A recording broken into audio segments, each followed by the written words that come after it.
If we were actually able to go back to skinboat time, we would encounter a world where time is measured in seasons and distance is measured in time. These rare photos from the 1930s show 4 paddlers returning to Kayaks on Nunivak Island from a spring seal hunt. The still ocean and open water make for nearly ideal conditions. From the stern-down, loaded aspect of the lead boat, it would seem that the hunt has been a successful one. These returning hunters make a scene that could be thousands of years old. Just how ancient the kayak is, no one can say for sure.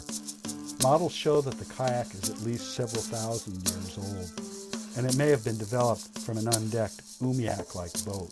In Yupik creation myths, the kayak and the people both come into existence at the same time, and there's a certain truth and logic to this story. For Nunivak kayakers, the mukluk, or bearded seal, was a favorite prey. A good-sized specimen could weigh up to 800 pounds. That's one reason Bering Sea kayakers preferred high-volume boats that could carry substantial loads when necessary.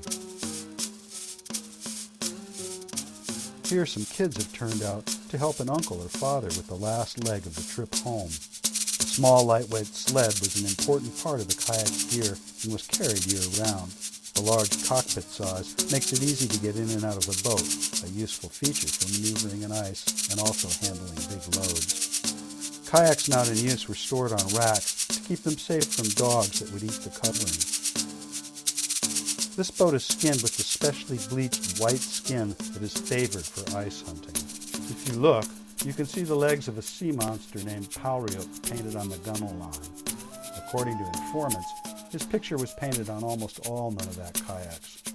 Pauriuk has open jaws, short legs, and a stumpy dog-like tail. There have been people living at the traditional village site here on Nash Harbor on Nunivak Island for thousands of years. Kayaks on racks cover most of the hillside above the beach. Each one represents a family group with an active hunter. Kayaks were made from local materials, driftwood, sealskins, and sinew or hide lacings. It could take up to a year or more to find all the necessary materials. Making and maintaining hunting gear was a constant occupation for which each man had the tools and skills required. You can see how the deep cockpit offered significant weather protection to a person sitting inside it, a valuable trait in a windy area. For further protection, paddlers wore a waterproof parka made of sewn seal gut. It was extremely light and effective, better than Gore-Tex in many aspects. Sealskin floats were a key element in hunting with harpoons. Floats supplied drag and marked the animal's location for the hunter. The idea that an animal could pull on the float rather than a tippy kayak was a brilliant adaptation that made going after really large prey a feasible reality. Nunivak kayaks had to meet a variety of conditions, including mud, ice, tidal currents, violent storms, and the need to transport windfall abundance.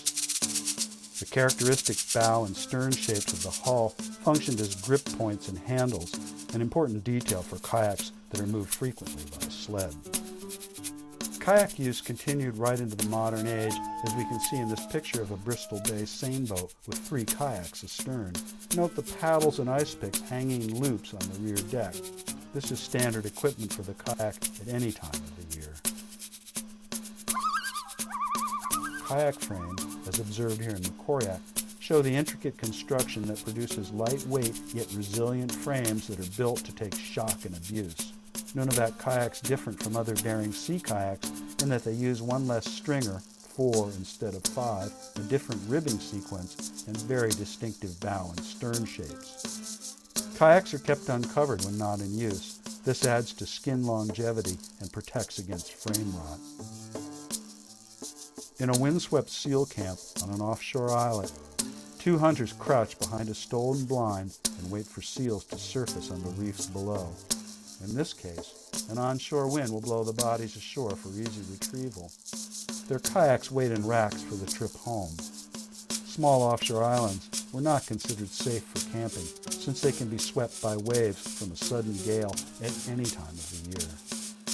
In these pictures, kayaks are being used to set and clear nets that are used to catch free-swimming seals. Nets are set in known feeding areas. Once an animal is entangled, the kayaker must head out and stun it with his paddle so that it can be dispatched and brought to shore. When skins without holes or tears in them are needed, net hunting is a good way to go about catching them. As a traditional watercraft, the kayak was tested and developed in the hardest, most rigorous school of all, the natural arena. Any knowledge so gained was paid for by human lives. That's the main reason traditional cultures are so conservative and slow to change. In a hazardous environment, change and deviation can be dangerous.